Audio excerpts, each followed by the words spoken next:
This is the Joe MJ401C-XR Cordless Lawnmower, and I've been using it long enough to know where it shines and where it stumbles. Key features that stood out to me from day one are the lightweight body at about 23 pounds, the compact 14-inch cutting deck, the brushless motor, the 28-volt 5-hour battery, and the 10.6-gallon detachable collection bag. In my opinion, this mower is built for simplicity and portability, and that design choice is both its biggest strength and its biggest limitation. Setup was simple. I attached the handle in about 10 minutes with a Phillips screwdriver and the hand knobs, charged the battery, popped in the safety key, pressed the safety button and squeezed the handle. No pull cord, no oil or fuel, no fuss.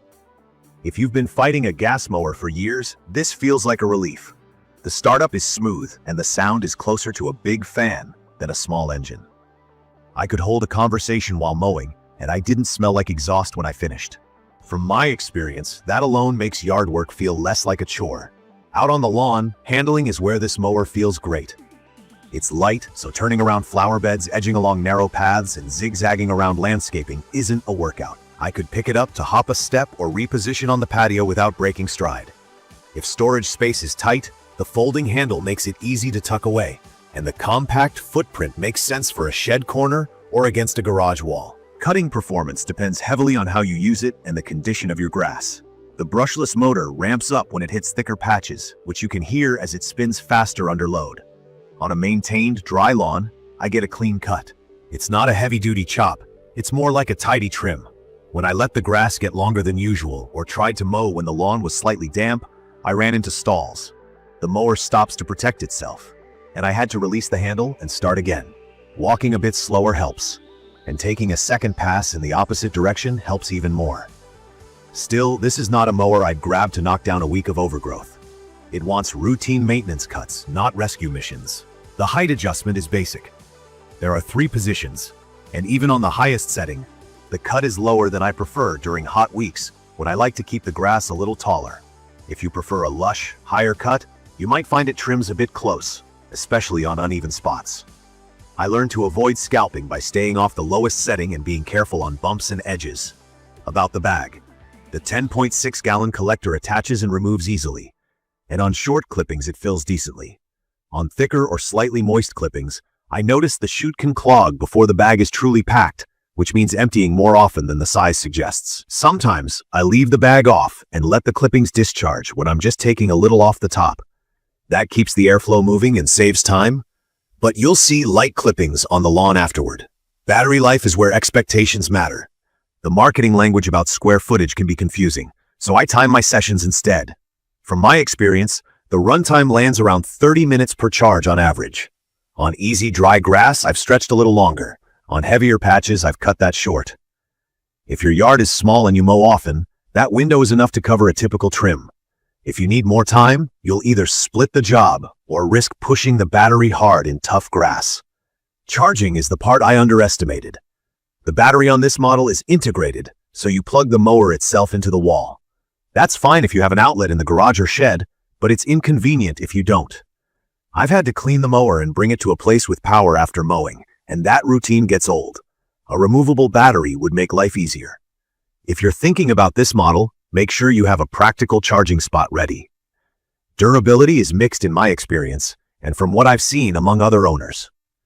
The plastic deck keeps the weight down, which I love for maneuvering, but it doesn't inspire the same confidence as a steel deck. Mine is still running after steady use across 2 seasons, but I did have a handle bolt shake loose early on, so I added thread locker and checked the hardware after the next mow. I've also heard of units that quit early, so I treat the 2-year warranty as a safety net and keep my proof of purchase handy. I recommend giving the mower a quick once-over after each mow. Clear clippings from the chute, brush off the deck, and check that the blade isn't nicked or dull. That simple routine has helped keep mine consistent. It's perfect for small, neat lawns where you mow regularly, especially if you value low noise, easy storage, and simple controls. If you're in a townhome or have a narrow side yard with tight turns and flower beds to weave around, this size is a sweet spot. I've enjoyed how easy it is to push and how little effort it takes to finish a quick cut after work. It's not ideal for tall, thick, or frequently wet grass, and it's not built for a very high cut. If you want to let the lawn grow and then take it down in one pass, you'll be frustrated. If you don't have a powered place to charge, the integrated battery design will make ownership annoying. I'd also set your expectations on the collection bag. It works, but don't expect it to stuff full in tough conditions. I'd recommend this for homeowners with up to a small, manageable patch. Think under about 2,000 square feet, who mow often and want a lightweight, quiet mower that's easy to store. In my opinion, the convenience is real if your routine fits the mower's design. If you need brute force, a wider cutting deck, or a taller cut range, you should look at a different class of mower. From my experience, the best way to get the most out of the MJ401C-XR is to mow before things get tall. Keep the blade sharp, clean the chute after each use, and charge in a cool, dry spot you can access without dragging the mower through the house. Treat it like a maintenance tool, not a fixer, and it behaves well. When I stay on that schedule, I finish my yard on one charge, the cut looks even, and cleanup is quick. In conclusion, this mower is all about trade-offs. The weight, the easy start, and the small footprint make yard work feel simpler. The integrated battery, the limited height range, and the sensitivity to thick or wet grass are the compromises you live with. If your yard and habits fit the design, it's a solid, breezy experience. If not, you'll feel boxed in by the limitations, especially around charging and tougher grass. I know what it can do well now, and when I play to those strengths, it gets the job done without hassle. If this video helped, subscribe to the channel and leave a comment with your questions or your experience with this mower. Thank you for watching.